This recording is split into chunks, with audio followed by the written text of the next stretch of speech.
Bom dia, amados. Esse é mais um Meditando em Deus, o nosso projeto que visa edificar e abençoar a sua vida. Visite o nosso site www.pastorgiovanni.com.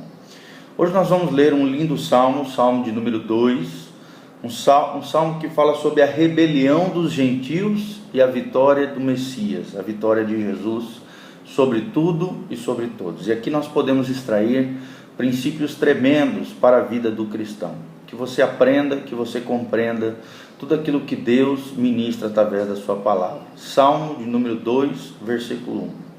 Por que se amotinam os gentios e os povos imaginam coisas vãs? Os reis da terra se levantam e os governos consultam juntamente contra o Senhor e contra o seu ungido, dizendo: rompamos as suas ataduras e sacudamos de nós as suas cordas. Aquele que habita nos céus se rirá, o Senhor zombará deles, então lhes falará na sua ira, e no seu furor os turbará. Eu, porém, ungi o meu rei sobre o meu santo monte de Sião. Proclamarei o decreto, e o Senhor me disse: tu és o meu filho, e hoje te gerei. Pede-me, e eu te darei os gentios por herança, e os fins da terra por tua possessão. Tu os esmigalharás com uma vara de ferro, tu os despedaçarás como um vaso de oleiro. Agora, pois, ó reis, sede prudentes, deixai-vos instruir, juízes da terra. Servi ao Senhor com temor e alegrai-vos com tremor. Beijai o filho, para que se não ire, e pereçais no caminho. Quando em breve se acender a sua ira, bem-aventurados todos aqueles que nele confiam. Que lindo esse salmo. Nós vemos vários decretos proféticos aqui nesse salmo. Primeiro, a Bíblia está relatando que um grupamento de autoridades, de reis da terra, se consultam, tentam de maneira soberba, arrogante, se levantar contra o Cristo, o ungido de Deus. E Deus olha lá dos céus e ri deles, de tamanha arrogância, de tamanha soberba. São os coitados, aqueles que acham que podem ir contra Cristo, contra o Senhor Deus. E a Bíblia fala da grandeza de Deus aqui, né? Não tem como um ser humano, um homem ou uma mulher, ou qualquer pessoa, por maior autoridade, por maior poder bélico que tenha, ir contra Jesus Cristo, ir contra o Senhor, ou ir contra a sua igreja. A Bíblia diz que as portas do inferno não prevalecerão contra a igreja do Senhor, muito menos contra Jesus. E é interessante aqui que Deus continua dizendo que Ele ungiu esse rei, ou seja, Deus ungiu Jesus como filho amado. Ele foi gerado, de maneira milagrosa através de Maria, e Deus fala: tu és o meu filho e hoje te gerei. Jesus nunca foi criado, ele foi gerado como um homem.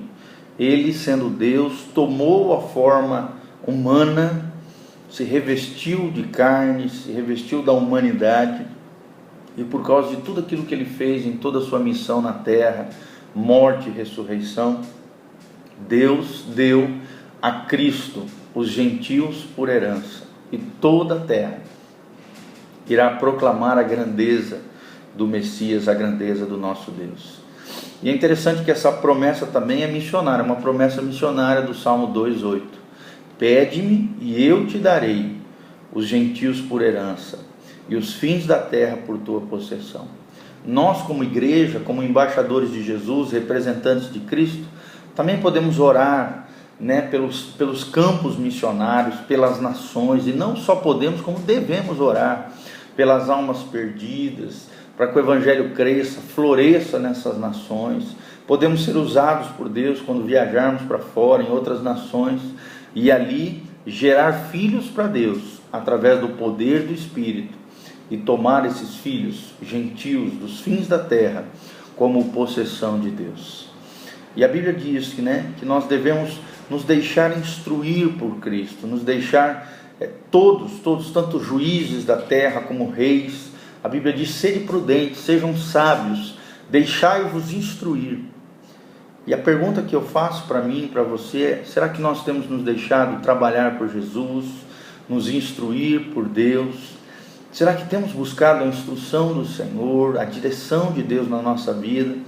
Será que realmente temos sido prudentes ao ponto de buscar o conhecimento de Deus, a palavra de Deus, a instrução de Deus, para sermos prudentes, para sermos sábios, nas escolhas da vida, nas decisões, no nosso comportamento, nas atitudes? Será que temos permeado os nossos pensamentos com os pensamentos de Deus? O versículo 11, o penúltimo versículo, eu acho tremendo. Ele diz: servi ao Senhor com tremor e alegrai-vos com tremor. Com temor e tremor. Paulo também fala isso, né? Que nós devemos guardar a nossa salvação, cuidar da nossa vida espiritual com temor e tremor. Esse temor não é um medo paralisante, não. Ele é um temor santo, é uma reverência, é um respeito, é uma honra pela pessoa de Deus, a sua santidade, a sua grandeza. Quem é Deus para você? Será que você realmente teme ao Senhor? Você serve ao Senhor com temor? Porque quem não teme ao Senhor não serve para Deus, não consegue servir ao Senhor. Só é servo de Deus quem é vaso de honra, quem teme a Ele, quem se alegra nele com tremor. Não é uma alegria irreverente, é uma alegria coerente, com tremor, sabendo da grandeza de Deus, sabendo da seriedade dele, que Deus é amor, compaixão, misericórdia, mas Deus também é fogo consumidor. Deus é um Deus reto, Deus é um Deus santo, Deus é um Deus justo, que pune o pecado, que pune, que recompensa o bem e o mal.